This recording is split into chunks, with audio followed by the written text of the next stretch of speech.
todas las capas de tejido que constituyen este órgano son tejidos muscular, tejido nervioso, tejido conectivo y una serie de tejidos, inclusive tejido pigmentario. Recuerden que cuando estudiamos esto, uno de los tipos de tejido conectivo, vimos que había el tejido pigmentario y que estaba relacionado pues con la retina, ¿no? Entonces, miren ustedes, vamos a ver a este órgano fotosensible que se conoce como globo ocular. Cuando nosotros queremos clasificar al globo ocular por sus estructuras histológicas, lo clasificamos así. Estructura o la túnica fibrosa, ¿sí? ¿Qué viene a ser la túnica fibrosa? Toda la túnica más externa que forma el globo ocular. Y la siguiente túnica es la túnica vascular. ¿Listo? Así lo vamos a clasificar. Cuando veamos macroscópicamente al globo ocular, podemos ver estas dos túnicas, la túnica fibrosa y la túnica vascular. Son las dos túnicas que estructuran el globo ocular. La túnica fibrosa, como su nombre lo dice, está formada pues por tejido de variedad fibroso y vamos a ver qué características histológicas tiene y por sus características cómo podemos identificar a cada una de sus capas. La túnica fibrosa está formada por la esclerótica, ¿listo? Es el primer elemento de la túnica fibrosa. Además está formada por la córnea, segundo elemento de la túnica fibrosa. Y finalmente vamos a ver cómo esta córnea y esclerótica tienen una zona de unión que se conoce como el limbo esclerocorneal, que es una zona de unión esclerocorneal, ¿ya? Es decir, zona donde se unen estas capas. Túnica fibrosa hace referencia a la capa más externa del globo ocular y está formada por la esclerótica y, como les decía, por la capa córnea. Esas son las dos capas. Omitir. Ya es tarde, pues. Ya está. Ya, entonces les decía que era la túnica la túnica fibrosa está formada por la esclerótica y la córnea. ¿Listo? Ese es nuestro primer concepto. ¿Y qué son estas? Vienen a ser las capas más externas del globo ocular. Miren, les voy a mostrar la esclerótica y la córnea. Es decir, toda la capa más externa está formada, lo que está en negro, por la esclerótica, que es la capa más externa, y en la parte anterior, los 5/6 anteriores, los 5/6 posteriores por la esclerótica, y el último sexto, este sexto anterior, por la córnea. ¿Listo? Chicos. ¿Dónde están? Admitir a los invitados. Ya están, ¿no? Admitir a todos. Ya está.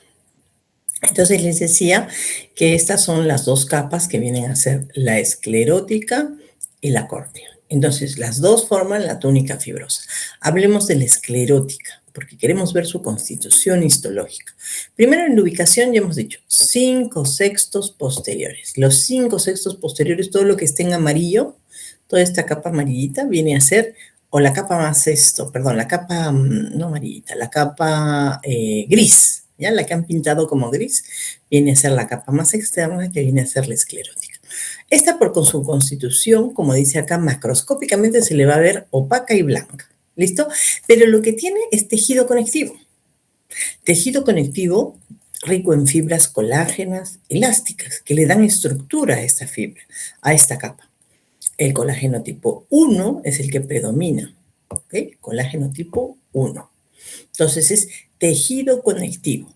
En esta zona es donde se van a insertar, miren ustedes, se insertan tendones de los músculos extraoculares.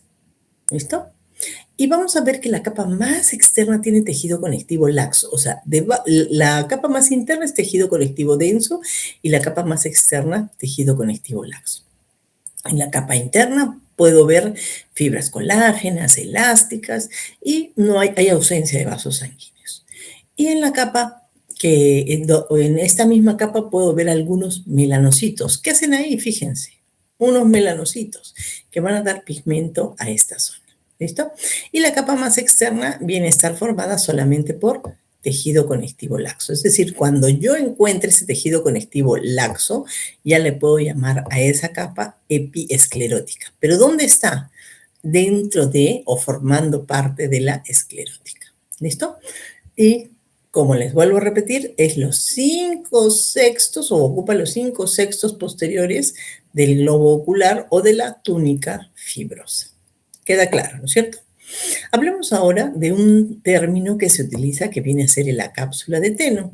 Muchas veces denominación que se da a este tejido conectivo que recubre no solamente al globo, sino a la parte posterior que viene a ser el nervio óptico. Aquí en la parte posterior ustedes miran el nervio óptico y aquí, pues rodeando a este nervio óptico se encuentra la cápsula de Teno, ¿no? Y vamos a ver viene a ser este tejido que separa al globo ocular de la grasa periorbitaria. Entonces, la primera estructura que forma la túnica fibrosa es la esclerótica y estas son sus características histológicas. Vamos hacia adelante. Miren dónde nos vamos a ir. ¿Cuál es el otro elemento? La córnea. Todo lo amarillo, córnea. Entonces, si nosotros vemos ahí continuidad, es una sola túnica fibrosa continua. Pero la córnea es diferente y tiene partes. La córnea es una capa que tiene epitelios, tiene tejido conectivo y tiene membranas que sostienen a los epitelios, ¿no? La capa córnea, que es muy externa, ¿no? Muy externa, la más externa del globo ocular, encima de ella solamente está la membrana conjuntiva. Esta capa córnea está formada por 5 tipos de tejido, o sea, 5 tipos de tejido organizado. Es avascular, inervada y es el sexto anterior del globo ocular o de esta túnica esclerótica. Fíjense ustedes, ¿cuáles son esas 5 capas? Vamos a revisarlas una por una. ¿Listo? La primera se denomina epitelio anterior de la córnea. Y la más posterior, el endotelio corneal o el epitelio posterior de la córnea. ¿Listo? Regreso a mi gráfico, miren ustedes, aquí el epitelio anterior de la córnea, ¿sí? Y aquí el epitelio posterior de la córnea. Esos son 2 tipos de epitelio que constituyen a la córnea. Son diferentes, ahora los vamos a ver, ¿ya? Este epitelio anterior de la córnea es poliestratificado, mientras que el posterior es un endotelio, está formado por células planas, ¿ok? Fíjense ustedes en este gráfico inferior. Tenemos a la córnea y detrás hay un espacio, ¿no es cierto? Este espacio que ven ustedes o que se ve acá libre viene a ser la cámara anterior. Todo este espacio es la cámara anterior. ¿Listo? Aquí está la conjuntiva, el epitelio anterior y el epitelio posterior y la cámara anterior. ¿No es cierto? Repetimos otra vez, nos vamos a ver qué, nos vamos a ir al gráfico nos vamos a ir al gráfico, a este gráfico y miren otra vez, ¿ah? Yo tengo aquí la túnica fibrosa, acá se junta, miren, y empieza lo que se conoce como la córnea. ¿Listo? Y la córnea tiene contacto con el medio externo a través de la conjuntiva. Y aquí hay un espacio donde yo estoy señalando este espacio. Y viene a ser la cámara anterior. ¿Listo? Entonces la córnea está delante de la cámara anterior, delante de la cámara anterior. Muy bien, la cámara anterior, entonces esta será el epitelio posterior de la córnea o endotelio de la cámara anterior. ¿Ok? Muy bien, seguimos. Entonces ya hemos visto los tejidos epiteliales que hay en la córnea. Un epitelio anterior de la córnea, que es poliestratificado, plano, no queratinizado, y un endotelio posterior o epitelio posterior de la córnea. Cada uno tiene su función. Como ven ustedes, básicamente, el primero, el epitelio anterior, es de protección, transporte de agua y iones desde el saco conjuntival o la membrana conjuntival. ¿Listo? Por eso es un epitelio poliestratificado, ¿ok? Y el epitelio posterior es un endotelio corneal, pero no va a ser simple. Miren, estas células tienen unas bombas de sodio, cloro y agua que permiten la hidratación de la córnea, ¿no? Y aprovechan del humor acuoso que hay en la cámara anterior, ¿ok? Asimismo, estas células epiteliales van a secretar proteínas que conservan la membrana anterior. Y vamos a encontrar a este nivel o en las células múltiples vesículas pinóticas. Muy bien. Entonces, los dos epitelios, epitelio anterior de la córnea y epitelio posterior de la córnea. Los veo en un corte histológico, epitelio anterior, epitelio posterior. El epitelio anterior, como era un epitelio poliestratificado, admitir a todos. Era un epitelio poliestratificado. Ya lo admití, ¿no? Ay, no me he dado cuenta. Esto era un epitelio poliestratificado, plano, no queratinizado, ¿no es cierto? No, no queratinizado. Aceptado, ¿no? Oh, no sé dónde se mira acá. Acá. Sí, ya. Entonces, estábamos diciendo que este es un epitelio poliestratificado plano no queratinizado y este es un epitelio plano simple. ¿Listo? Muy bien. Nuestros dos epitelios. ¿Y qué hay dentro de la córnea? Encontramos, miren, la membrana de Bowman, la primera membrana. Esta membrana es la membrana sobre la que se encuentra el epitelio anterior de la córnea, que está formada por tejidas colágeno tipo 1, ¿sí? Una lámina fibrilar muy delgadita, formada por colágeno tipo 1. ¿Ok? Es muy delgada y permite el pasaje, como dice acá, de fibras nerviosas sensoriales. ¿Ok? Muy bien, entonces ya tenemos a nuestra primera membrana, la de Bowman. Entonces la membrana de Bowman, fíjense, vendría a ser esta. La membrana de Bowman viene a ser el soporte de este epitelio. ¿Sí? ¿De qué epitelio? El epitelio anterior de la córnea. ¿Y qué nombre recibe esta membrana? Membrana de Bowman. ¿Listo? Esta es la membrana de Bowman. Vemos, esta membrana de Bowman va a soportar el epitelio anterior de la córnea y básicamente está formada por colágeno tipo 1. Es delgada, tan delgadita que permite el pasaje de las fibras nerviosas. Aquí el epitelio anterior de la córnea, ¿sí? Y aquí la membrana de Bowman. ¿Ok? Muy bien. Seguimos y les comento que la composición básicamente de la córnea, la mayor parte de la córnea, está constituida por tejido conectivo colagenoso y se denomina estroma corneal. Como todo tejido conectivo va a tener sus elementos fibrilares, elementos celulares. Ahí se va a encontrar un sistema de fibrillas, un sistema de fibras de fibras, no fibrillas, de fibras que se van a intercruzar entre las elásticas y las colágenas y van a formar laminillas. Estas laminillas son las que le dan la estructura al estroma corneal. Esa es su función. Y además, recuerden, como todo tejido conectivo, tendrá su matriz extracelular con condroitín sulfato y queratansulfato, ricamente hidratada. Y solo nos queda el último elemento, que es la otra membrana, que se conoce como la membrana de Descemet. Y viene a ser la membrana sobre la que se encuentra soportado el epitelio posterior de la córnea. ¿Listo? Esta membrana es una membrana que tiene fibras que tienen disposición hexagonal y sirven de soporte y permiten el pasaje de algunos, como les decía, ¿no? Electrolitos, algunos elementos a través de la membrana del epitelio hacia el estroma y viceversa. Muy bien. Listo, chicos. Seguimos.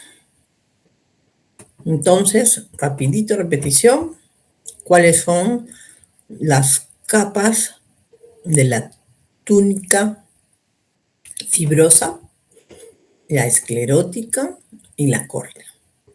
Con sus características histológicas, y la córnea está estructurada en 5 capas: epitelio anterior de la córnea, membrana de Bowman, estroma corneal, membrana de Descemet y epitelio posterior de la córnea. Queda claro, ¿verdad? Muy bien. Seguimos avanzando en nuestro globo ocular, porque lo que ahora vamos a ver es la siguiente zona de unión, que se conoce como el limbo esclerocorneal. Miren el término, ¿eh? Limbo esclerocorneal. Viene a ser esta zona, toda esta zona es el limbo esclerocorneal. Esta zona es la zona de unión, es decir, acá hay córnea y es el otro lado hay esclerótica. ¿Listo? A este lado es la esclerótica arriba y abajo la córnea. Vamos a borrar un poquito para poder señalar. Ya está. Entonces, borramos. Y acá tenemos a la córnea, acá la esclerótica, y esta zona es la zona de unión esclerocorneal. Y esta zona de unión esclerocorneal es atravesada por un surco donde tiene, pues, o sea, tiene el mismo estroma del estroma corneal y está atravesado por unos espacios recubiertos de endotelio que forman la red trabecular y un conducto de mayor diámetro que también tiene endotelio tapizándolo, y estos, a través de estos va a salir el líquido o el humor acuoso. El humor acuoso. ¿Y dónde se encontraba el humor acuoso? En la cámara anterior. Entonces, esto es lo teórico. Vámonos a la imagen para que podamos entender. En nuestra imagen teníamos a la córnea y a la esclerótica. Y esta es la zona del limbo esclerocorneal. La cámara anterior, y en esta cámara anterior se encuentra el humor acuoso. Y el humor acuoso drena de la cámara anterior por la red trabecular hacia el conducto de Schlemm y finalmente hacia el seno venoso. Ya estamos definiendo el trayecto que hace el humor acuoso. ¿Listo? Muy bien. Listo. Seguimos entonces y ahora conozcamos la siguiente túnica, y es la túnica vascular. La túnica vascular, llamada también núvea, y sus elementos o está constituida por la coroides, ¿sí? Que es una capa también posterior, casi un poco más de los 5/6, ¿no? Un poco más de los 5/6. No es los 5/6, es un poco más.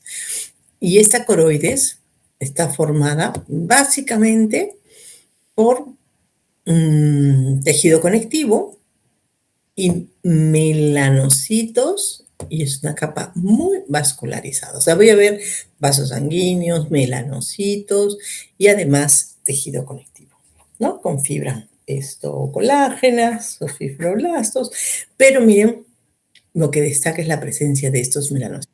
Por eso se dice que esta capa es una capa pigmentada. ¿Listo? Esta capa, o en esta capa, vamos a ver gran cantidad de vasos sanguíneos y se conoce como la capa coriocapilar, que es la que básicamente va a permitir, a través de la llegada de nutrientes, va a nutrir a la retina. Existe una zona cercana a la retina que se conoce como la membrana de Bruch o lámina vitrea. Cuando veamos en práctica se las voy a enseñar. Es una zona compartida que comparte, ¿no? O un espacio compartido con la retina o con el epitelio pigmentario de la retina. Y representa el componente más interno de la coroides. Es decir, viene a ser la zona acelular de la coroides que tiene contacto con la retina. Fíjense ustedes en esta imagen. Este es un corte de la zona o de la túnica vascular. Aquí lo que tenemos es el epitelio pigmentario, se ve todo pigmentado, ¿verdad? Y es justamente acá que se forma la membrana de Bruch. Es decir, entre el epitelio pigmentario de la coroides, perdón, en el epitelio pigmentario de la retina y la zona pigmentada de la coroides. Ambas forman esta lámina que viene a ser la lámina vítrea o la lámina o membrana de Bruch. O sea, si a mí me señalan en el puntero qué estructura, esa es la membrana de Bruch. Pero toda esta es la coroides. Hoy me pasé. Y el resto es la retina. ¿Listo? Esto es retina y todo esto es coroides. Y esta zona de unión viene a ser la membrana o la lámina de Bruch. Seguimos y encontramos al cuerpo ciliar. ¿Dónde estamos? Fíjense, primero nos vamos a ubicar nuevamente. Esta es la córnea y esta es la esclerótica, que forman parte de la túnica fibrosa. ¿Sí?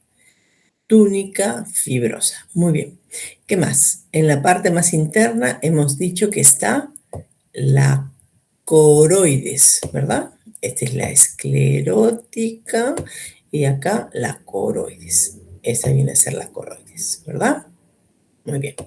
Pero miren, si nosotros seguimos la coroides hacia la unión esclerocorneal, vamos a ver cómo cambia. ¿Listo? Y este cambio es porque aparece otro tipo de tejido. Aparece músculo ciliar, ¿sí? Y además aparecen los procesos ciliares, que son formaciones que se dan hacia la superficie interna o proyecciones digitiformes del cuerpo ciliar. En el cuerpo ciliar voy a identificar ya la presencia de tejido muscular que corresponde al músculo ciliar. ¿Listo? Entonces, ¿cómo voy a diferenciar yo de la coroides? Porque si yo continúo con la coroides, lo primero que voy a encontrar es el cuerpo ciliar. Y este cuerpo ciliar se va a caracterizar primero por tener epitelio no pigmentario interno y epitelio pigmentario externo. ¿Ok? Son los dos tipos de epitelio que formarán este cuerpo ciliar y tejido conectivo con melanocitos en el interior, pero lo que me va a permitir identificarlo es la presencia del músculo ciliar. ¿Listo? Músculo ciliar. Muy bien. Ahora mencionamos que también voy a ver hacia la parte anterior proyecciones digitiformes que se conocen como procesos ciliares. Entonces, esos son los procesos ciliares, son proyecciones del cuerpo ciliar hacia la parte interna del globo ocular. ¿Listo? Estos procesos ciliares van a servir de zona de inserción de un ligamento que se conoce como el ligamento suspensorio del cristalino. ¿Ven estas lineecitas delgaditas, delgaditas? Pues es el ligamento suspensorio del cristalino y se inserta en los procesos ciliares y en el cristalino. ¿Listo? Entonces, miren todo lo que ya hemos definido. Ya conocemos la esclerótica, ya conocemos el limbo esclerocorneal, la coroides, el cuerpo ciliar, los procesos ciliares. Y ahora seguimos porque vamos a ver cómo nacen del músculo ciliar. Vamos a identificar 3 haces de este músculo, ¿no? Estos que van a permitir, esta es la función del músculo ciliar, fíjense, estiran la coroides y alteran la apertura del conducto de Schlemm. Entonces, va a depender de este músculo ciliar la apertura o la salida del humor acuoso. Y esto va a ocasionar que se mantenga la presión en la cámara anterior o que aumente. A esto es a lo que se le conoce como glaucoma. ¿Se acuerdan? Cuando aumenta la presión de la cámara anterior, esto se conoce como glaucoma. ¿Listo? ¿Y quién controla que esté equilibrada esa presión o esa apertura? el músculo ciliar. Miren lo que hace, cómo la controla. Estira la coroides y altera la apertura del conducto de Schlemm a este nivel. Y además, como el músculo ciliar se puede contraer a este nivel, que va a jalar los procesos ciliares y al jalar los procesos ciliares va a reducir la tensión del ligamento suspensorio del cristalino. Y al reducir la tensión del ligamento suspensorio del cristalino va a ocasionar acomodación del cristalino. ¿Qué es el cristalino? Es este lente que todavía no lo hemos definido, pero está acá. Veamos a más aumento lo que estamos mencionando. Tengo acá esclerótica, tengo acá tejido conectivo pigmentario, epitelio externo pigmentado, epitelio interno no pigmentario, procesos ciliares, todo el cuerpo ciliar y acá el músculo ciliar, ¿no? Entonces yo puedo identificar acá al cuerpo ciliar con sus procesos ciliares. Espero que se esté comprendiendo. Cualquier cosa me pregunta, ¿ya? Entonces, estos procesos ciliares vienen a ser sumamente importantes. ¿Para qué?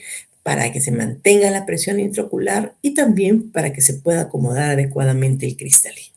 ¿Ok? Entonces, ahí ya tenemos un segundito, chicos, un segundito, un segundito.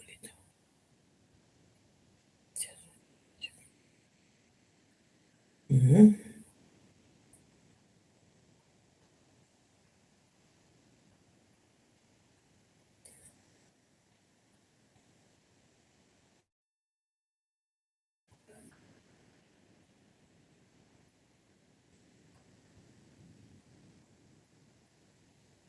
Ya. Entonces, como ven ustedes, estamos viendo a los procesos ciliares que ya más o menos los hemos definido. Este es el cuerpo ciliar, todo esto es el cuerpo, y estos son los procesos ciliares que hemos dicho que son estos proyecciones digitiformes. ¿Qué tienen? Tejido conectivo laxo, como dice ahí, vasos sanguíneos ricamente vascularizados. Los tipos de capilares que tienen se llaman fenestrados. Después vamos a saber en qué consiste este tipo de capilar. Tiene poros en las paredes. Y lo más importante son las capas que tiene. Tiene una capa externa y una capa interna. Y si se dan cuenta, está formada por dos tipos de epitelio. Un epitelio no pigmentario, que es el externo, y un epitelio pigmentario, que es el interno. Pero doctora, me dijo al revés en el cuerpo ciliar. Efectivamente, es diferente en el cuerpo ciliar. Entonces, más o menos en el tercio anterior se pueden encontrar 70 procesos ciliares.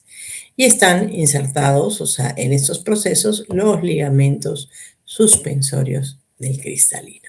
Esa es su función, una de sus funciones, ¿no es cierto? Porque ya hemos visto es la acomodación del cristalino a través de esta inserción y además controlar la salida del humor acuoso por el conducto de Schlemm. Muy bien. El humor acuoso, ¿qué es el humor acuoso? Es el líquido que se encuentra en la cámara anterior, que contiene una consistencia similar a la del plasma, escaso en proteínas, y que va de la cámara posterior a la cámara anterior del cristalino, perdón, de la cámara posterior a la cámara anterior, ¿sí? A través de la pupila. Miren todo lo que ha dicho, ¿no? El humor acuoso viene a estar hidratado con nutrientes y permite pues tanto que la córnea como el cristalino se hidrate. Miren acá, quiero que vean este ángulo. Aquí está la esclerótica, acá la córnea, el cuerpo ciliar, los procesos ciliares, el cristalino. Y esta prolongación es el iris, que todavía no hemos hablado del iris. Este es el iris, ¿listo? Pero ¿por qué necesito saber de él?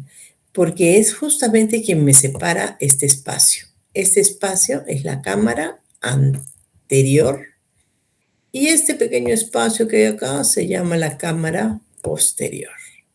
¿Listo? Les voy a mencionar los límites de la cámara anterior. Los límites de la cámara anterior son la córnea y el iris. Tomen nota, por favor.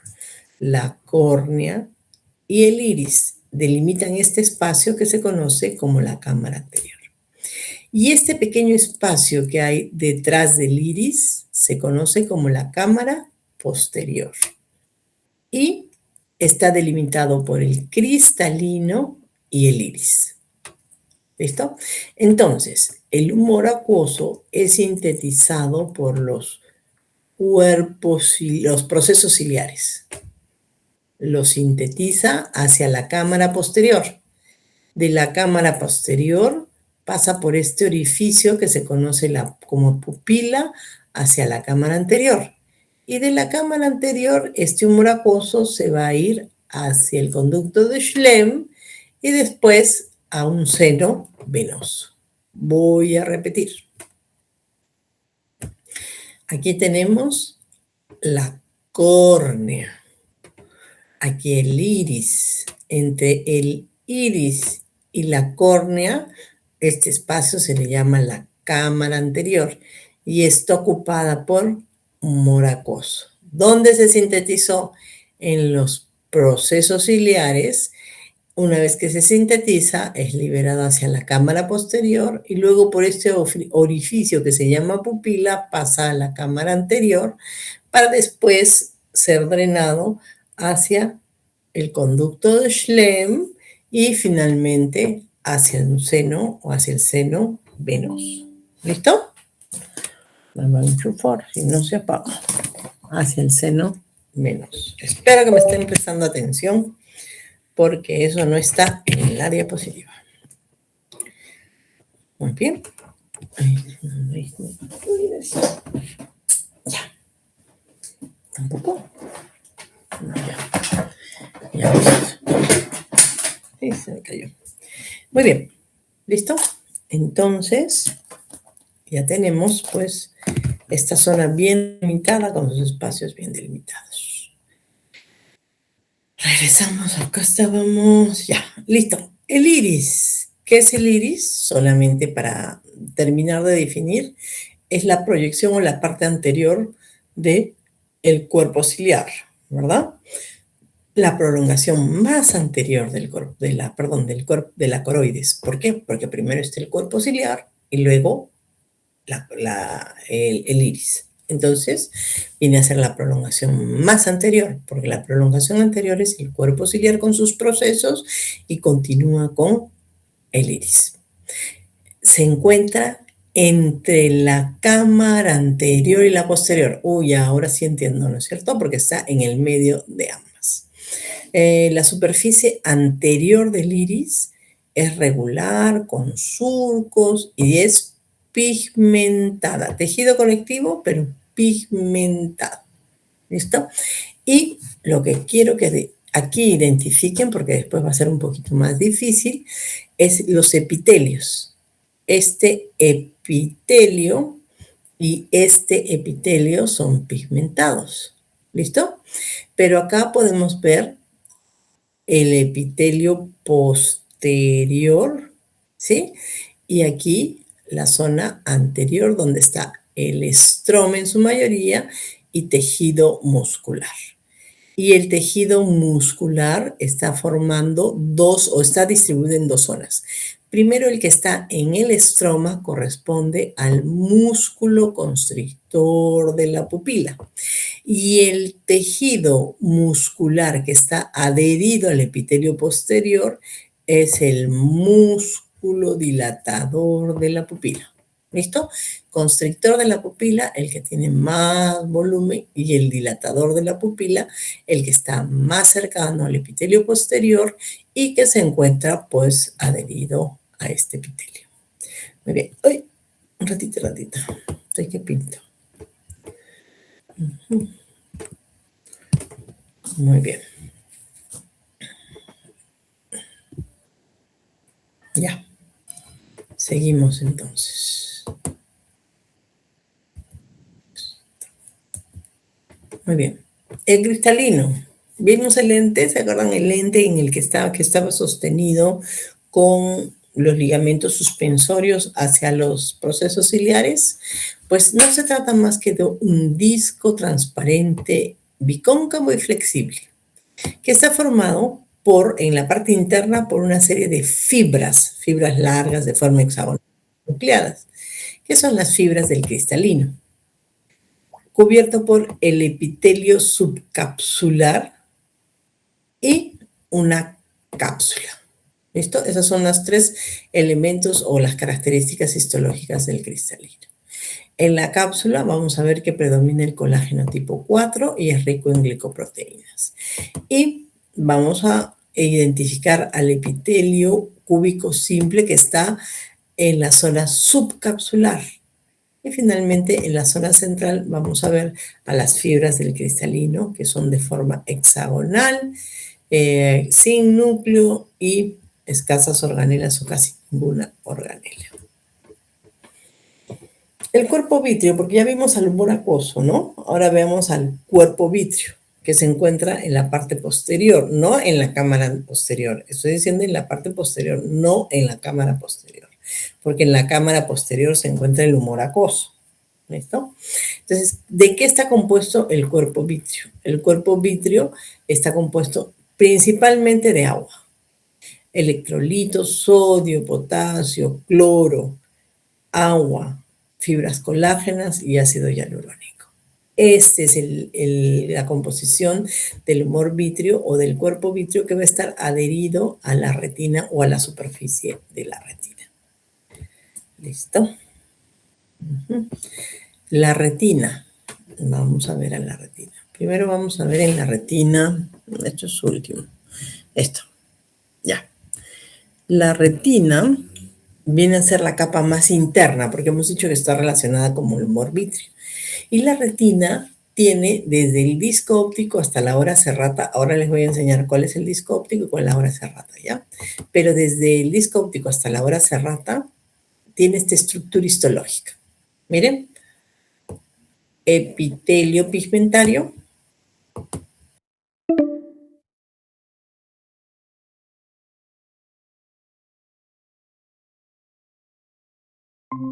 capa nuclear externa, capa plexiforme externa, capa nuclear interna, capa plexiforme interna, capa de células ganglionares, la capa de las fibras del nervio óptico y la membrana limitante interna. Estas son las 10 capas de la retina. Todas las capas que acabo de mencionar se visualizan a este nivel, ¿no? Miren mi puntero y empiezo membrana limitante interna, la capa de las fibras del nervio óptico, la capa de las neuronas ganglionares, la capa plexiforme interna, la capa nuclear interna, la capa plexiforme externa, la capa nuclear externa, la membrana limitante externa, la capa de los conos y bastones, el epitelio pigmentario. Todas estas capas forman la retina. Y esta es la coroides. Y esta zona constituye junto con el epitelio pigmentario la membrana de Bruch. Muy bien, seguimos avanzando y veamos ahora por qué está constituida cada una de estas capas. Uy, no puedo avanzar.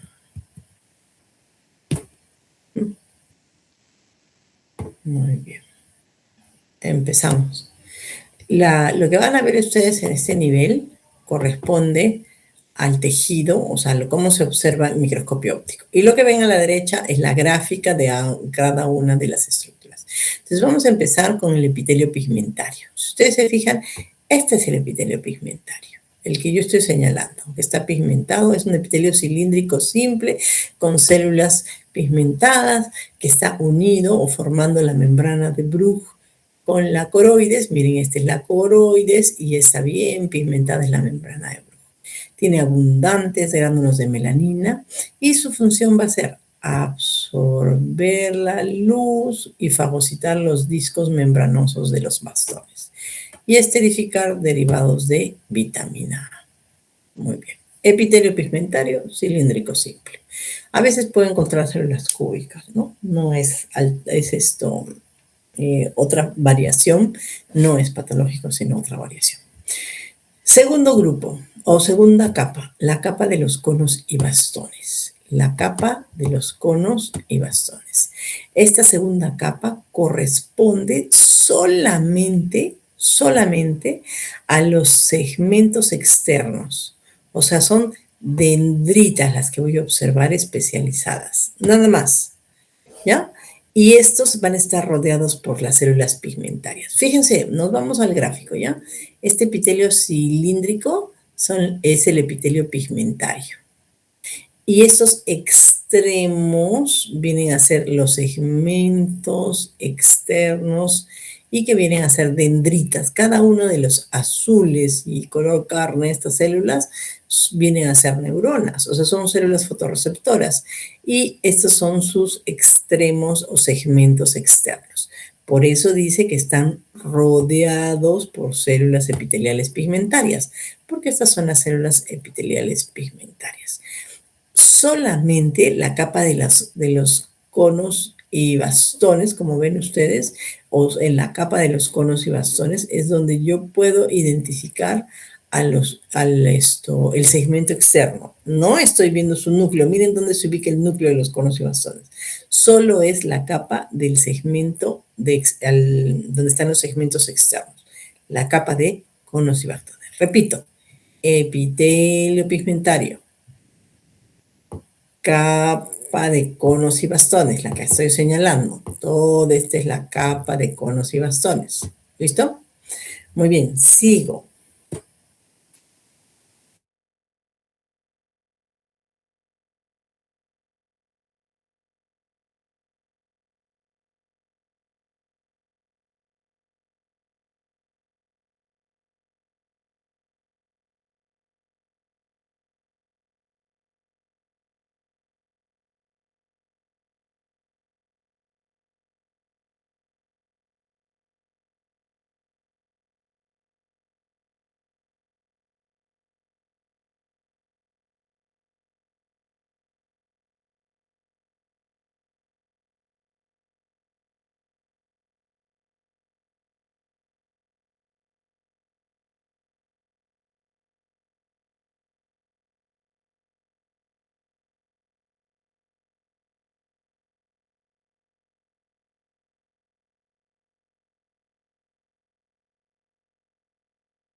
Segmentos alargados y los conos gruesos. En proporción hay 100 a 120 millones de bastones, mientras que los conos 6 millones. Son receptores de luz tenue los bastones, receptores de luz brillante y adaptados para la visión de colores los estoconos. Ambos tienen segmento interno y segmento externo, y el pigmento que contienen se encuentra en el segmento externo. En el caso de los bastones, el pigmento se llama rodopsina, y en el caso de los conos, el pigmento iodopsina. ¿Listo? Muy bien. Seguimos acá. Finalmente vamos a revisar sobre el aparato lacrimal. ¿Sí? El aparato lacrimal, que es sumamente complejo porque está distribuido en la parte del arco superciliar, en el caso de la glándula lacrimal principal, se encuentra en el arco superciliar, los canalículos lacrimales que finalmente o se encuentran o drenan hacia el ángulo interno del globo ocular, el conducto nasolacrimal y el saco lacrimal, ¿no? Que son la estructura de este sistema del aparato lacrimal. Solo mencionar dos membranas accesorias que son la conjuntiva palpebral y la conjuntiva vulvar, ¿no? La conjuntiva palpebral que está adherida a la parte más interna del tarso o de los dos párpados y la conjuntiva vulvar que es la que está adherida hacia la córnea, ¿no? La capa córnea del globo ocular, que no es más que epitelio estratificado con células caliciformes, ¿no? Los párpados, que ya sabemos, están formados por cartílago y que están cubiertos en la parte más externa por piel. El borde son folículos pilosos, finos, que tienen glándulas modificadas, las glándulas sudoríparas de Moll y Meibonio, que son sebáceas modificadas, las de Seyss también, que son sebáceas, y que cuentan pues con 2 a 3 hileras de pestañas, eso es variable, ¿no? Y como son folículos pilosos, van a haber pues glándulas sebáceas, sudoríparas, como la piel que hemos revisado, ¿no? Muy bien, listo. Con esto terminamos lo que corresponde a globo ocular, ¿ya? Puede ser 15 minutos, chicos, para continuar con oído, ¿sí? Ya, 15 minutitos para que puedan, son las 9:15, 9:30 empezamos, ¿ya?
El tejido para después dar lugar El globo ocular es como más seccionado, ¿no? O sea, como que está más integrado y sensible, ¿no? Porque tiene el nervio óptico en la parte posterior. Pero el oído es sumamente impresionante. El músculo estriado y el oído me hacen ver que definitivamente, y obviamente el sistema nervioso, ¿no? Que definitivamente hay alguien más que nos tuvo que construir. Porque no hay forma de que somos un organismo sumamente complejo, ¿no? Somos seres muy complejos y como ven ustedes, muy bonito saber por cómo estamos estructurados o cómo estamos formados. Y como después toda la estructura da forma y función, ¿no? ¿Qué iba a hacer? Ya me olvidé. Ah, ya, vamos a hacer oído. Oído. Pero creo que no lo descargué, sí lo descargué. Descargas, ahí está oído. Ya lo abrimos. Listo. Esta imagen es sumamente didáctica, ¿no? Porque me hace ver en conjunto a todo el tejido, o me hace ver cómo se organiza el oído en con oído externo y lo que llamamos como oído interno, ¿no? Cómo está estructurado y sus límites. Listo. Vamos a regresar cada vez a esta imagen para ver cómo finalmente el oído. Ay, sorry. No, disculpen. Para la pantalla. Ahora sí creo. Entonces les decía que vamos a revisar al oído y vamos a regresar siempre a esta imagen, ¿ya? A esta imagen porque me va a permitir observar el oído externo, el oído medio, el oído interno y cómo se van, como cada uno de ellos histológicamente y anatómico o macroanatómicamente van tomando la forma como para poder llegar finalmente a transmitir hacia el nervio auditivo los sonidos, ¿no? Y poder percibir de manera conductual y de manera sensitiva, construirlo en sonido, ¿no? Y luego verse traducido a nivel cerebral en sonido. Muy bien. Y qué complejo, ¿no? Y cómo puede ir avanzando. Entonces, lo primero que debemos hacer en este gráfico para ubicarnos es identificar las tres regiones del oído. El oído externo, que es la parte más externa que tiene pues al pabellón auricular o a la oreja. Luego el oído medio, ¿no? Que tiene la cavidad timpánica. Y finalmente el oído interno. Entonces, oído externo, oído medio y oído interno. Y esas son las tres regiones que vamos a estudiar y ver cómo están estructuradas histológicamente. Estas nos van a permitir no solamente la audición, sino que cuando ustedes tengan un paciente que tenga problemas de audición, es muy fácil, ¿no? Deducir o inducir que está relacionado el oído o el sistema nervioso. Pero si se trata del equilibrio, inmediatamente a su mente debe venir que una de las funciones principales de este tejido asociado que constituye el oído es el equilibrio. Entonces, van a ver cómo algunas estructuras muy finas y minúsculas pierden su estructura normal o pierden su organización normal o habitual y causan estragos terribles sobre nuestro equilibrio, ¿no? Evitando inclusive que podamos estar en bipedestación, que podamos deambular, porque comenzamos a lateralizar o pegarnos a las paredes, ¿no? Entonces vamos a ver cómo el oído interno, externo y medio tienen su participación en esta audición y en el equilibrio. Revisemos primero el oído externo, la parte más externa del oído, y lo primero que ya anatómicamente deben haber revisado es el pabellón auricular, ¿no? Los famosos parlantes que tienen su formación estructural y macroestructural anatómica con hélix, antehélix, el óvulo, el trago, el antitrago, el trago y el antitrago y la concha, que dan estructura a justamente la formación acústica que permite el ingreso de la onda sonora. ¿Listo? ¿Cómo está formado o por qué tejidos está formado? ¿Recuerdan? Tejido cartilaginoso elástico y rodeado de o cubierto de piel delgada. Hemos visto imágenes Ya hemos visto varias imágenes de cartílago hialino en oreja y hemos visto pues un pabellón auricular como la piel delgada que viene a estar con su epitelio poliestratificado y tejido conectivo debajo, tiene como centro a esta placa cartilaginosa o de cartílago elástico. ¿Listo? Entonces, esta es la estructura simple que permite, como les digo, que es indispensable para un proceso auditivo normal o fisiológico. Luego avanzamos y encontramos al meato acústico. ¿Listo? Este meato acústico está labrado en el hueso temporal. En el hueso temporal y llega a la superficie externa de la membrana timpánica. ¿Listo? Nos quedamos ahí. Entonces es el conducto que está labrado en el hueso temporal y que llega a la superficie externa de la membrana timpánica. Regresamos a nuestro gráfico. A ver, vamos a ver. Y tenemos acá el pabellón. Vamos a borrar. Primero vamos a borrar todo lo que hemos pintado. Ya está. Muy bien. Ya. Entonces partimos otra vez. Estamos revisando nuestro oído externo. Y hemos dicho que primero está el pabellón auricular, ya lo hemos definido, epidermis, o sea, un epitelio, y debajo del epitelio tejido conectivo laxo, y debajo del tejido conectivo laxo cartílago elástico. Listo. Piel delgada.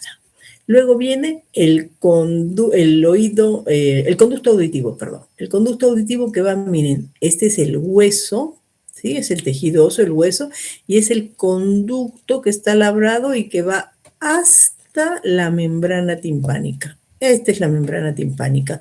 Y me dice, hasta ahí va el oído medio. Entonces, anatómicamente, yo puedo ver que ese conducto labrado dentro del hueso temporal va a llegar a la superficie externa de la membrana timpánica y ya yo sé que es el meato o el conducto acústico.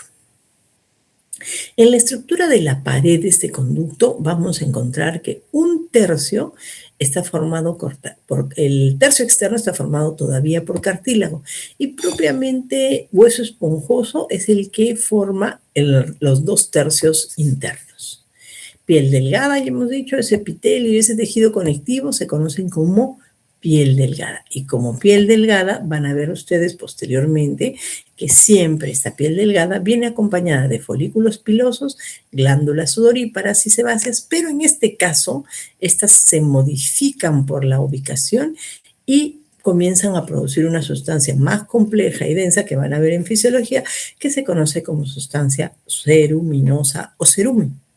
Entonces, si yo ingreso y veo el gráfico, voy a ver cómo en el ingreso de este meato acústico o de este conducto auditivo voy a encontrar al meato donde se encuentran esta piel, los folículos pilosos. Miren este tercio externo formado por la pared por cartílago y el tercio interno ya por tejido óseo. Aquí es donde se ubican en la parte más externa del meato, se encuentran los folículos pilosos, ¿verdad?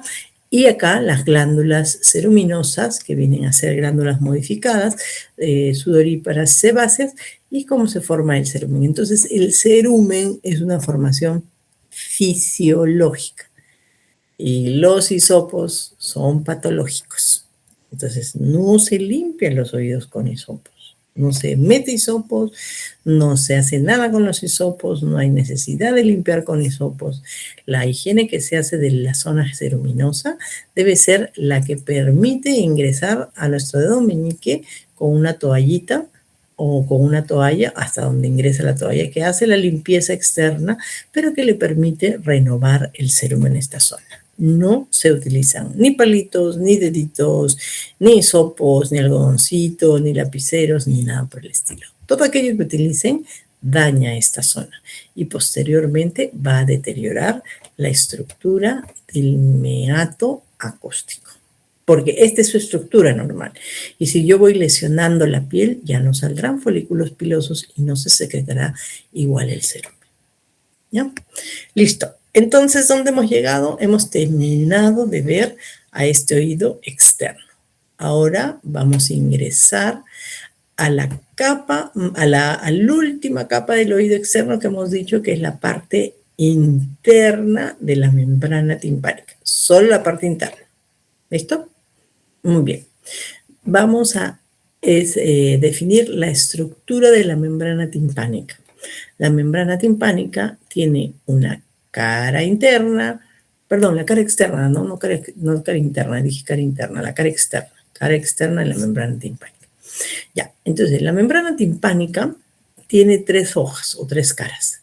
La cara externa, que es la que acabamos de ver, que es piel delgada, ¿listo? Epidermis delgada. La cara interna, que da hacia la cavidad timpánica, es un epitelio o está tapizada por un epitelio cuboidal simple. ¿Por qué cuboidal? Son células cúbicas pero enanas, chatas. Por eso se le llama cuboidal. Y entre la cara externa y la cara interna encuentro tejido conectivo intermedio, del que conozco con fibras colágenas, elásticas, fibroblastos. Tejido conectivo laxo que forma una capa intermedia. ¿Listo? Entonces, si a mí me preguntan por las características histológicas de la membrana timpánica, yo puedo mencionar la cara externa, la cara interna y el tejido conectivo intermedio. Esta es una membrana timpánica típica. Debe tener estas características en su disposición externa. Esta es la imagen externa, donde hay un brillo en cono, donde hay unas zonas más opacas. Y esto es lo que yo observo cuando ingreso a través de un otoscopio. El otoscopio lo que me permite ver es el meato del conducto, la membrana timpánica cara externa, es decir, parte de el oído externo, ¿ya? Porque la cara interna ya corresponde a el oído medio. Empezamos con el oído medio y miren ustedes, ¿qué es el oído medio? Primero vamos a regresar a nuestro dibujito. ¿Dónde estábamos? Hemos definido a nuestro oído externo con todas sus partes. Ya conocemos a nuestro oído externo.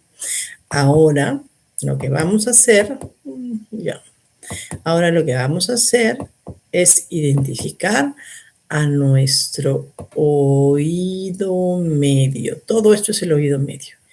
Pero ¿saben qué es? No es más que una cavidad. Vamos a ver. Y se conoce como la cavidad timpánica.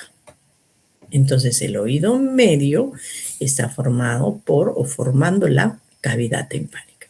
¿Dónde se encuentra esta cavidad? Se encuentra labrada en la porción petrosa del hueso temporal.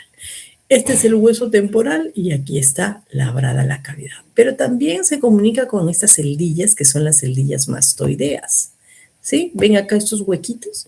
Todas estas son celdillas del mastoides, celdillas mastoideas, por este extremo. Y miren, si me voy al otro extremo, voy a encontrar este conducto que viene a ser la trompa de Eustaquio. Otra vez regreso a mi dibujito original. Estoy acá, miren, la trompa de Eustaquio, las celdillas mastoideas. ¿Listo? Entonces regreso, voy acá. Estoy en el oído medio. Oído medio, ¿dónde se encuentra? Está labrado en la porción petrosa del hueso temporal y delimita con las celdillas o se comunica con las celdillas mastoideas y la trompa de Eustaquio. Celdillas mastoideas y trompa de Eustaquio. Muy bien, ya tengo la estructura o la armazón de esta zona que es la cavidad, el oído medio. Pero resulta que está tapizado por dentro por un epitelio cúbico simple. Este epitelio cúbico simple cambia al nivel de se continúa con el revestimiento interno de la cara interna de la membrana timpánica, pero aquí al nivel de la trompa de Eustaquio cambia a epitelio pseudoestratificado cilíndrico ciliado. Entonces, en este límite con la trompa de Eustaquio, cambia a epitelio pseudoestratificado cilíndrico ciliado y el resto del epitelio es cúbico simple. Eso es lo que voy a encontrar tapizando esta cavidad timpánica. ¿Ya? En la estructura vamos a ver que la lámina propia de este tejido, o sea, hay un tejido conectivo que está debajo del epitelio, pero a nivel de la zona de la trompa de Eustaquio, va a haber una porción que tiene glándulas mucosas, células caliciformes y tejido linfoide, pero no en toda la cavidad timpánica, sino principalmente en la zona que está cercana a la trompa de Eustaquio. ¿Listo? Queda claro entonces, ¿no? Un epitelio cúbico simple y tejido óseo, que corresponde al hueso temporal, y los límites, ya saben ustedes, labrados con las celdillas mastoideas y la trompa de Eustaquio. Muy bien. ¿Qué hay dentro? Ya definimos la cavidad, tejido óseo y recubierto por epitelio y tejido conectivo. Pero ahora veamos qué hay dentro. Dentro se encuentran unos huesecillos, que son el martillo, el yunque y el estribo. Y siempre se encuentran en esta disposición: martillo, yunque y estribo. Los 3 huesecillos están unidos por articulaciones sinoviales y también están recubiertos por epitelio plano simple. Miren la inserción. La unión, el martillo está insertado en la membrana timpánica. Esta es la membrana timpánica, ¿sí? Y en celeste aquí tenemos al martillo. Entonces, el martillo se inserta en la membrana timpánica. ¿Listo? Muy bien. Luego, el martillo, por su otro extremo, está unido por una articulación sinovial con el yunque, y el yunque con el estribo. Y el estribo está unido a una zona del oído interno que se llama la ventana oval. El estribo está unido a la ventana oval. Otra vez, martillo, yunque, estribo. Ese es el orden: martillo, yunque y estribo. El martillo está insertado en la membrana timpánica, la cara interna, y también articulado con el yunque, y el yunque está articulado con el estribo, y el estribo está insertado y unido a la ventana oval que le pertenece ya al oído interno. ¿Listo? Entre estos huesecillos vamos a encontrar 2 músculos o tejido muscular esquelético que forman el tensor del tímpano y el tensor del estribo, que son 2 músculos de la cavidad timpánica. ¿Listo? Muy bien. Uno de los límites que habíamos mencionado de esta cavidad timpánica era la trompa de Eustaquio. La trompa de Eustaquio es sumamente importante porque es una zona o un conducto que tiene muchas funciones, ¿no? Una de las principales de este conducto es equilibrar la presión del oído medio y la presión atmosférica. Se han dado cuenta que cuando, por ejemplo, ustedes están en un avión o suben a altura, inmediatamente sienten como que se tapan los oídos, pues lo que se ha clausurado es esto, justamente la trompa de Eustaquio. Y eso hace que aumente la presión dentro de la cavidad timpánica, haciendo inclusive que pueda volar la membrana o destruirse o romperse, ¿no? La membrana timpánica. Entonces, lo que sucede es que inmediatamente de manera automática uno trata de abrir la boca para que entre aire o para tratar de equilibrar la presión atmosférica, y esto deglute un poco de saliva, bosteza, hace movimientos de la nasofaringe y eso hace que se aperture, ¿no es cierto? En algunas ocasiones es muy complejo, ¿no?, abrirlo, sobre todo en zonas de altura o cuando de la costa se pasa a una presión como en un avión, ¿no?, como les decía, o se va a una zona de altura de manera brusca.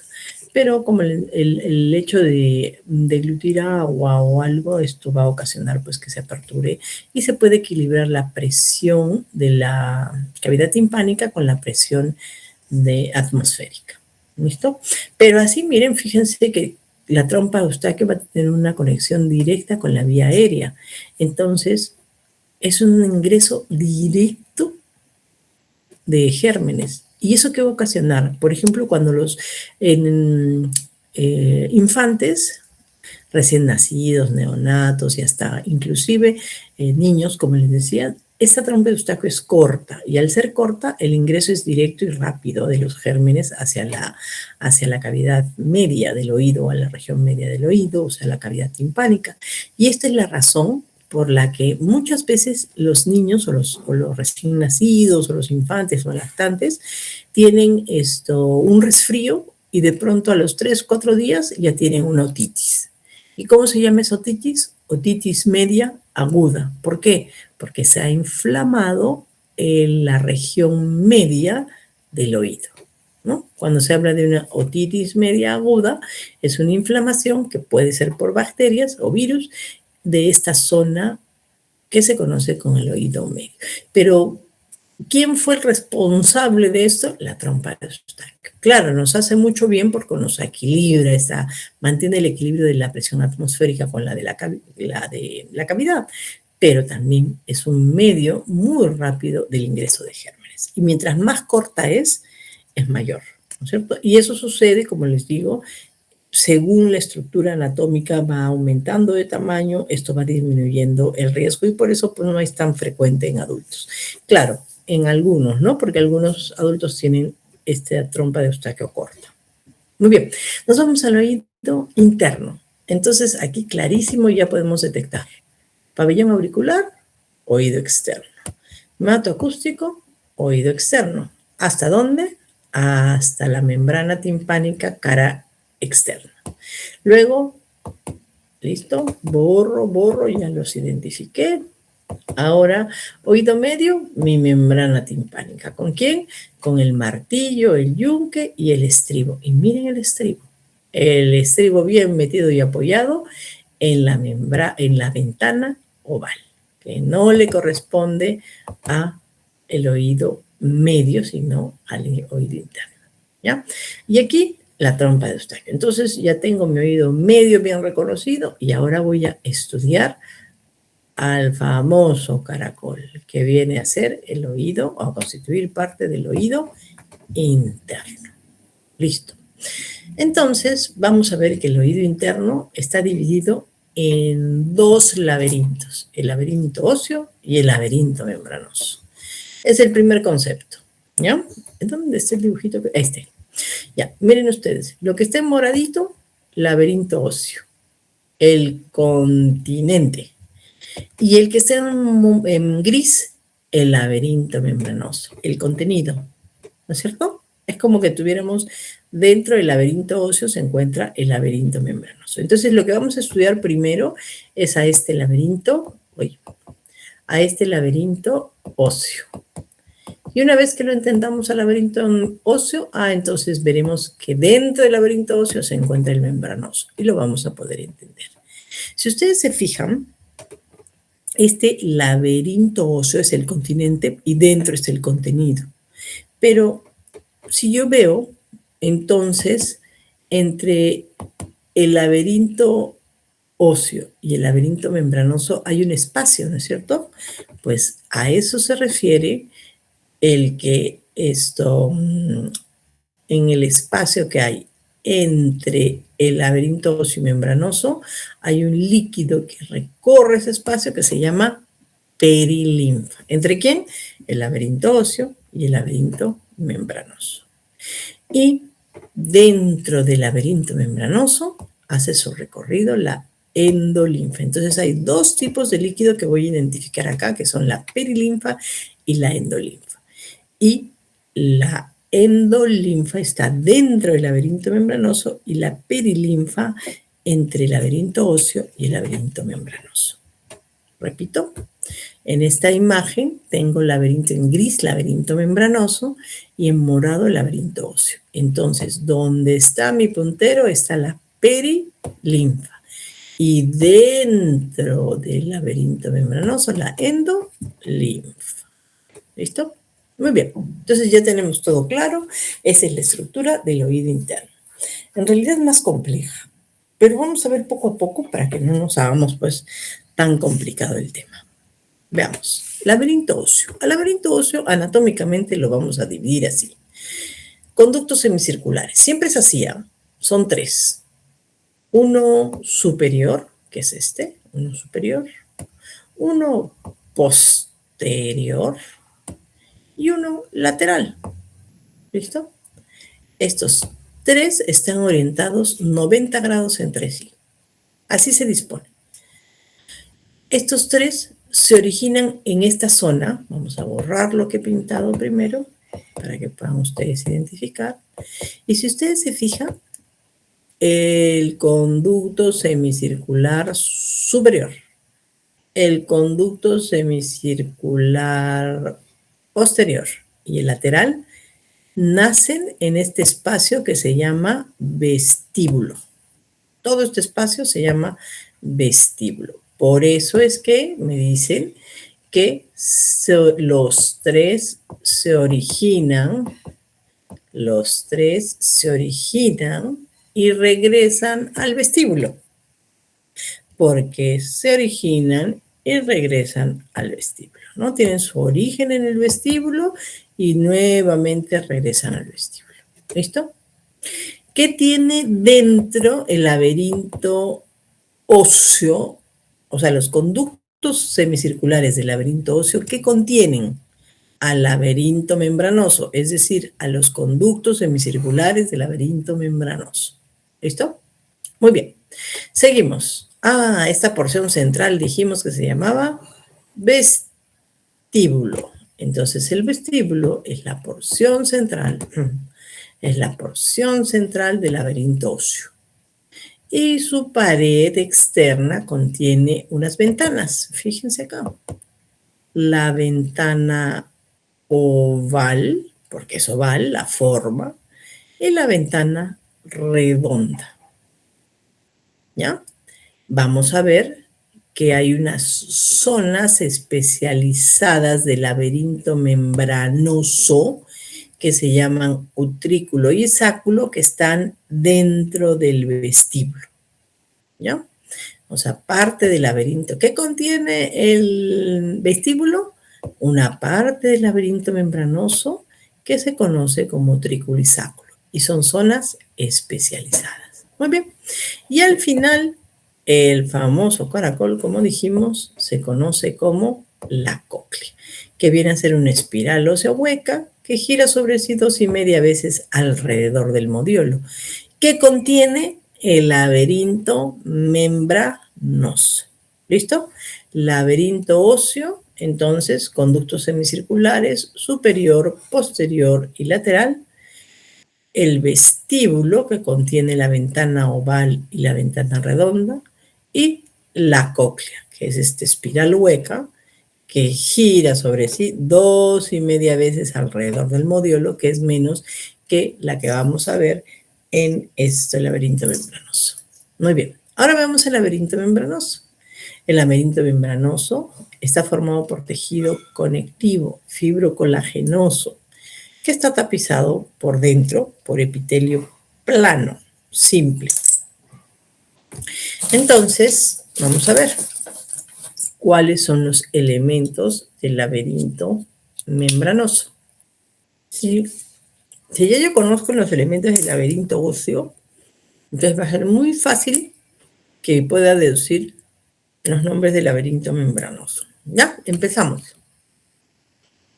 Voy a empezar no en el orden que esté en la diapositiva, sino en la imagen, ¿ya? Entonces, conductos semicirculares del laberinto membranoso. Conducto superior, posterior y lateral. Entonces, el primer elemento del laberinto membranoso son los conductos semicirculares. ¿Listo? Muy bien. Otro elemento. Empezamos a ver al sáculo. El sáculo es la dilatación en la que nacen los conductos y terminan los conductos semicirculares. Sáculo. Tiene contacto con los conductos o continuidad con los conductos semicirculares. El utrículo, el utrículo es ese, disculpen, el utrículo. Y el utrículo es parte del laberinto, por favor, borren el sáculo, del laberinto membranoso, ¿no es cierto? Y el sáculo, que está conectado también con este, y además con el conducto endolinfático, que también es parte del laberinto membranoso, y el saco endolinfático, que es un saco terminal que conecta, o que se conecta, o externo que se conecta con el conducto endolinfático. Muy bien, seguimos. ¿Ya? Entonces, otra vez, utrículo, sáculo, conducto endolinfático y saco endolinfático. ¿Ok? Muy bien. Continuando con el sáculo, encontramos a los conductos o a este conducto llamado coclear, que está dentro de el conducto del laberinto óseo. Muy bien, muy bien. Pero miren ustedes, hemos definido macroscópicamente o macroanatómicamente. Pero fíjense que en cada una de estas zonas, por ejemplo, aquí en el laberinto óseo tenemos, acuérdense, en el óseo, las ventanas la oval y la ventana redonda, ¿no? Y vamos a ver que en el sáculo y en el utrículo hay unas zonas especializadas. Estas zonas especializadas se llaman la mácula del sáculo y la mácula del utrículo. ¿Listo? Y estas zonas especializadas son las que actúan como receptores de orientación de la cabeza en relación a la gravedad y a la aceleración y desaceleración respectivamente. Miren, la mácula del sáculo, que es una zona del sáculo, se encarga de detectar la aceleración lineal horizontal, ¿no? Cuando vamos hacia adelante en un automóvil, en una bicicleta, cuando vamos caminando, detecta esa aceleración lineal horizontal. La mácula del sáculo detecta la aceleración lineal vertical. Muy bien. Miren ustedes el gráfico. Antes de que vean todo esto, fíjense en el gráfico. ¿Dónde estamos? Estamos en el laberinto membranoso. Un ratito, más grande, más grande. Ya está, ahí. Estamos en el laberinto membranoso. Y ahí tenemos al sáculo, perdón, hay otra vez, al utrículo y al sáculo. El utrículo más grande y donde nacen y terminan los conductos semicirculares, ¿sí? Y el sáculo, el pequeñito, ¿ok? Pero como les dije, están las máculas, unas zonas manchadas, por eso se llaman mácula, del utrículo y del sáculo. Y esas zonitas son las que permiten, como les decía, esta aceleración horizontal, que viene a ser estas modificaciones en el epitelio que van a hacer que podamos percibir estas aceleraciones. Entonces, estas zonas, que se llaman las máculas, tienen tres tipos celulares en ese epitelio, que son células vellosas tipo 1, células vellosas tipo 2 y células de sostén, con sus características histológicas que ven ahí. ¿Ya? Células vellosas tipo 1, células vellosas tipo 2 y células de sostén. Y estas están interpuestas. Miren, ahora vamos a ver un dibujito. Ya, vamos a ver acá. Y vemos acá células vellosas tipo 1, acá. Y célula vellosa tipo 1. Célula vellosa tipo 2. Entonces, ¿qué diferencias vemos entre estas dos células vellosas? Vemos diferencias y semejanzas. Primero, unas prolongaciones hacia el polo apical, que se conocen como sinocilio y estereocilio. Y el grosor de la célula va a ser menor en las células vellosas tipo 2 y mayor en las células vellosas tipo 1. Chico. Muy bien. Entonces, ¿qué estamos viendo? Células vellosas tipo 1, células vellosas tipo 2 y células de sostén, las verdes, y células de sostén. Este epitelio especializado se encuentra en las máculas, ¿listo? En la mácula del sáculo y la mácula del utrículo. ¿Qué contienen estas células vellosas tipo 1 y tipo 2? Una prolongación que se llama el sinocilio, que está ubicado detrás de los estereocilios, los más altos. ¿Ah? Y eso es lo que forma la parte apical de estas células. ¿Okay? Los estereocilios, como ven ustedes, están recubiertos por dos estructuras. Uno, la membrana otolítica. ¿Qué es la membrana otolítica? Viene a ver ay, perdón.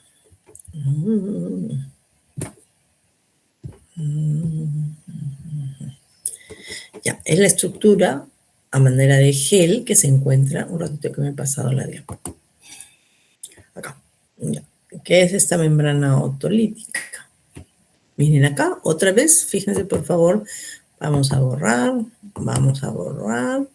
La membrana otolítica es esta placa gelatinosa. Todo lo que ven en celestito es la membrana otolítica. Por eso se dice que estos sinocilios se encuentran en la membrana otolítica. ¿Listo? Están relacionados con esta membrana otolítica y ya. Listo. Con la membrana otolítica, que es esta placa que se encuentra suspendida. ¿Y dónde está? En la endolinfa. ¿Por qué? Miren, estamos en el utrículo y el sáculo. Y esas máculas, esos pedacitos, tienen este grupo de células.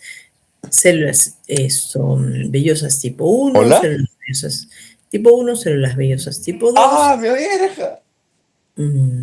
Apaguen su micro, células vellosas tipo 2 y, bueno, la membrana otolítica, y encima de la membrana otolítica quiero que miren esta zona.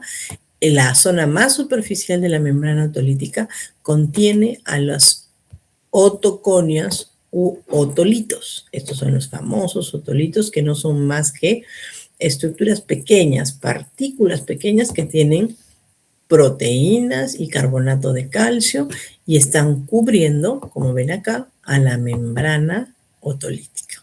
Entonces, todos estos elementos son los que constituyen la mácula del sáculo y la mácula del utrículo. ¿Ok? Nada más, todavía no miren lo otro.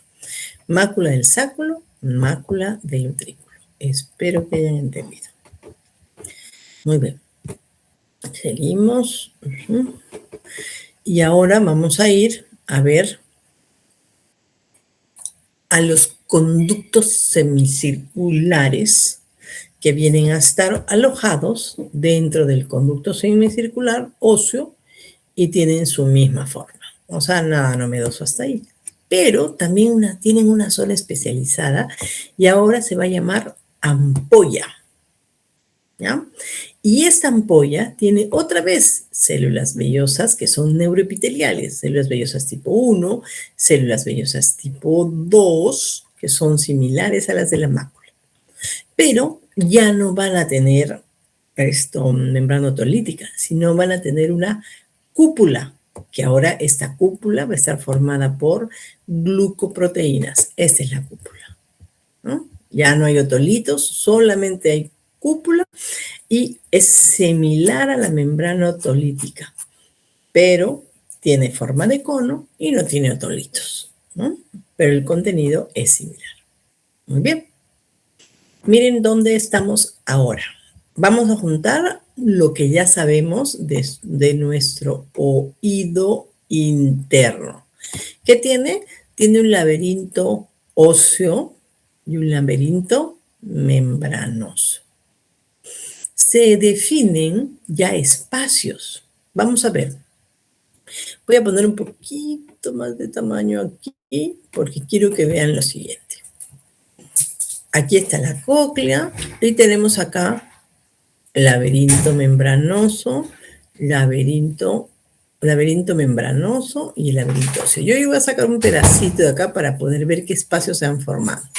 Este canal más interno que recorre o que está hacia la parte interna entre el laberinto óseo y membranoso se conoce como el canal vestibular. ¿Listo? Dentro de el laberinto membranoso está el conducto, o formando, cubierto por el laberinto membranoso, está el conducto coclear.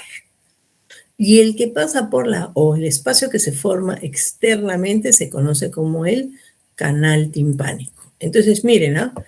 Canal vestibular, conducto coclear y canal timpánico.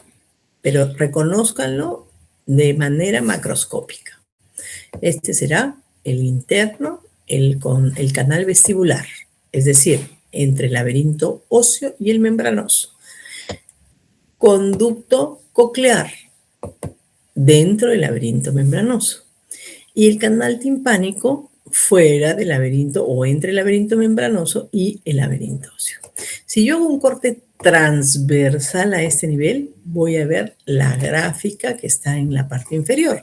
O sea, canal vestibular, conducto coclear y canal timpánico. ¿Listo? Resulta que dentro de este laberinto membranoso está esta zona especializada. ¿Listo? Entonces, el conducto coclear es un divertículo tubular de fondo ciego lleno de endolinfa y describe 2 y 3/4 giros dentro de la misma cóclea en el hueso temporal. Muy bien. Pero ahora fijémonos, vamos a reducir un poquito. Fijémonos en esta imagen. Este es un corte que nos permite observar los canales o rampas, canales, conductos o rampas, ¿no es cierto? Acá la rampa vestibular, acá la rampa timpánica y el conducto coclear. Y dentro del conducto coclear van a ver una zona especializada, un epitelio especializado recubierto por una membrana. ¿Listo? A toda esta estructura se le conoce como el órgano de Corti. Y es ahí donde se va finalmente a producir la audición. ¿Ya? Vamos a ver el siguiente dibujo. ¿Por qué está constituido el órgano de Corti? Si ustedes ya se han ubicado y este segmento... Un segundito. Uy, ¿dónde está? Entonces, ya nos hemos ubicado y entonces el sonido es el que va a ser detectado por este órgano de Corti, pues por este órgano de Corti o epitelio. Un ratito, ¿ya?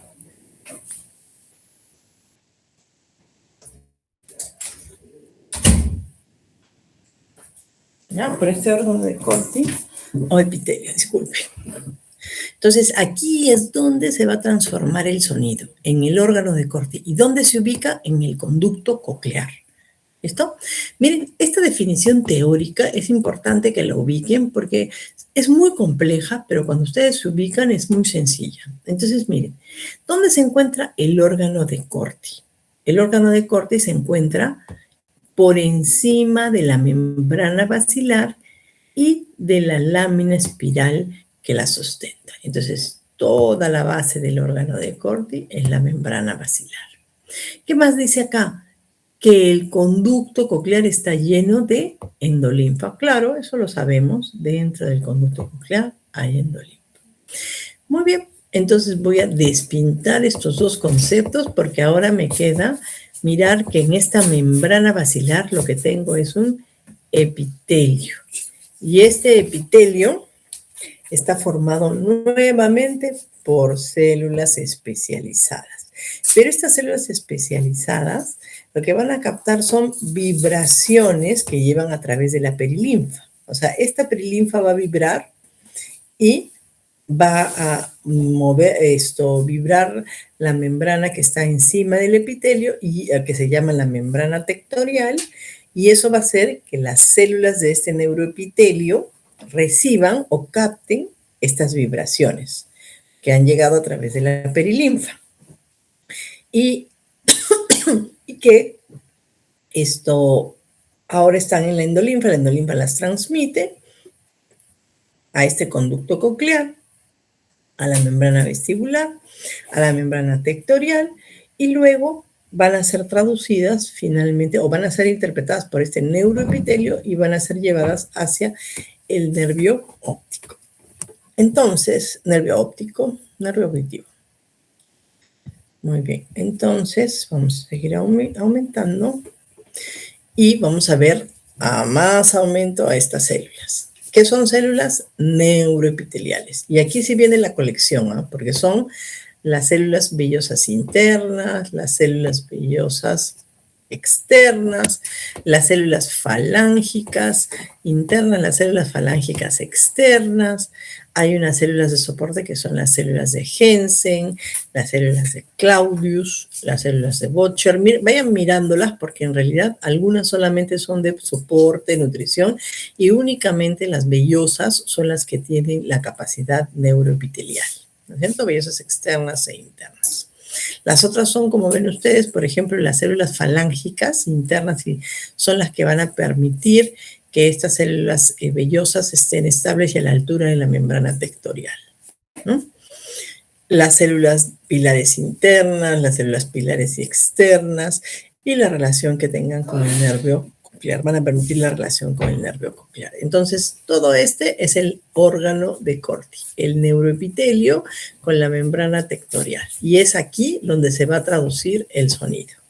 Entonces, empezamos a ver funcionalmente, eso lo van a ver un poquito más en fisiología, pero vamos a terminar viendo un recorrido, o vamos a hacer un pequeño recorrido de la audición, ¿ya? Entonces, las ondas sonoras van a pasar primero por el meato auditivo externo. El meato auditivo externo estaba formado por el pabellón auricular, el meato acústico que llegaba hacia la membrana timpánica. Entonces, esta onda sonora lo que va a hacer es tocar la membrana timpánica. Esta membrana timpánica va a transmitir, esta energía va a cambiar a energía mecánica, porque al vibrar la membrana timpánica va a mover a los huesecillos. ¿Recuerdan que dijimos que el primer huesecillo que estaba era el martillo y que se ubicaba o estaba apoyado en la cara interna de la membrana timpánica? Pues entonces se va a estimular el movimiento del martillo. Y esto se va a transmitir al yunque y al estribo. Pero recuerden que el estribo se encuentra unido a la ventana oval del oído interno. Y esta ventana oval va a ser el primer o el inicio de esta transformación de energía. Se va a amplificar esta energía mecánica a nivel de oído medio hasta la ventana oval alrededor de 20 veces. O sea, cuando ya llega a la ventana oval, esta energía ya está amplificada. Los movimientos que se produzcan en esta ventana oval van a inducir unas ondas de presión en la perilinfa, la rampa vestibular y de acá la rampa timpánica. Y se van a producir vibraciones de la membrana basilar. ¿Quién sostiene a la membrana basilar? ¿O a qué sostiene la membrana basilar? Al órgano de Corti, que está unido a esta membrana basilar. Entonces va a haber un movimiento oscilante que va a ser trasladado hacia los estereocilios, a la membrana tectorial, que están unidos por esto, que está unido a la membrana tectorial, y finalmente pues esto va a provocar la despolarización y va a generar un impulso que se va a transmitir hacia las fibras nerviosas aferentes del nervio coclear, y finalmente pues se va a traducir en audición. ¿Listo? Muy bien, jóvenes. Eso es todo lo que quería revisar con ustedes hasta esta parte. Si tuvieran alguna pregunta. Voy a borrar esto. ¿Alguna pregunta, chicos? Ya. Examen. El examen. Tenemos un problema la próxima semana. La próxima semana hay huelga. La próxima semana son las elecciones. Entonces estamos con días terribles. Pero que hay examen, hay examen. Entonces, lo más probable, hay una consulta que se ha hecho a vicerrectorado académico, que estoy a la espera de que la doctora nos conteste. Desde la escuela hemos hecho la pregunta y estamos a la espera de la respuesta. pero lo programado es que el examen sea lunes y martes, o lunes y miércoles. O sea, el lunes, de todas maneras, los chicos de lunes dan, ¿ya? Y los que van a dar, los que tienen jueves y viernes, tienen que acomodarse en los horarios de lunes, martes o miércoles. En primera instancia, el examen que va a haber sí o sí es el de lunes. Si el martes hay huelga o algo, el miércoles se toma, ¿ya? Entonces, los chicos el viernes, de los grupos, todos los grupos de viernes y sábado, tienen que ubicarse el día lunes o el día martes o miércoles, ¿ya? Pueden ir el lunes ya, ¿ah? Pueden ir yendo el lunes. Igual el comunicado oficial estamos a la espera de que esto se mueva, ¿no? Porque saben que es un tema político, entonces tenemos que estar a la espera para ver cómo podemos ubicarlos, porque en realidad lo que queremos es que no tengan dificultades en transporte ni nada, ¿ya? Que no se vean perjudicados por todo lo que está pasando. Pero el lunes sí empezamos con los exámenes, ¿ya? Muy bien. Al grupo que me preguntó del viernes, ¿no? Para que sepa que tiene que dar el lunes o el martes, ¿ya? Muy bien, chicos. Listo. Entonces, con esto terminamos las dos teorías. Eso significa que la del martes no la tenemos, ¿ya? Muy bien, ya nos podemos retirar de la sesión si no tienen preguntas. Chao, chicos. Espero que no